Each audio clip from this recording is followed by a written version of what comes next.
Tulip salwar किस तरीके से बनानी है ये आपको सिखाने जा रही हूँ। आपने इस तरीके से फैब्रिक लेना है और उसको आपने समोसे की शेप में रख देना है और फिर आपने इस तरीके से कटिंग करनी है। ये आपने काम करना है बड़े अरस के कपड़े पे और फिर आपने जिस तरह से हम अम्ब्रेला फ्रॉक की कटिंग करते हैं उस तरीके से आपने इसकी ऊपर से कटिंग कर देनी है और फिर यहाँ से आपने आसन का निशान लगा देना है और आसन की कटिंग कर देनी है। उसके बाद नीचे से पांचा मैंने आपको दिखाया हुआ राउंड शेप में आपने काटना है। यहाँ से भी आपने एक कट लगाना है और फिर आपने इन दोनों पांचों को बिल्कुल अलग अलग कर देना है।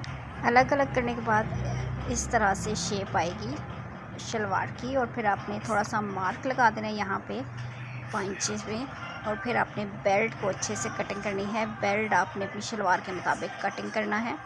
आपने मोड़ने के लिए लाजमी रखना है, ऊपर से नेफ़ा भी मोड़ेगा और नीचे से शलवार के साथ अटैच होगा वो भी आपने थोड़ा सा एक्स्ट्रा फैब्रिक रखना है और फिर आपने अच्छे से लेस लगा देनी है। लेस आपने अच्छे से मोड़ने वाली लगानी है क्योंकि यहाँ से राउंड शेप में आएगी, इसलिए आपने मोड़ने वाली लेस का इंतखाब करना है और इधर तक ही जहाँ मैंने निशान लगाया था पहले तो वहाँ तक ही आपने इसको लेस को लगाना है क्योंकि इसको जब हम लगाएंगे तो फिर ये पांचा दूसरे पांचे के ऊपर आएगा और सारी आपकी कन्फ्यूजन दूर हो जाएगी।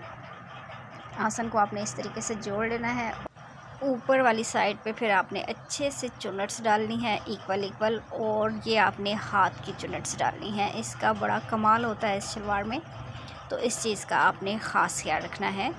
नीचे से आप देख सकती हैं कि किस तरीके से अब आ गई है पांचे की शेप और ये स्टेप बाय स्टेप आपने इस तरीके से चुनट्स डालनी है। ये आपको अगर आप बिगनर्स हैं तो आपको नहीं समझ आएगी ट्यूलिप शलवार, लेकिन अगर आप हैं एक्सपर्ट तो आपको बहुत अच्छे से समझ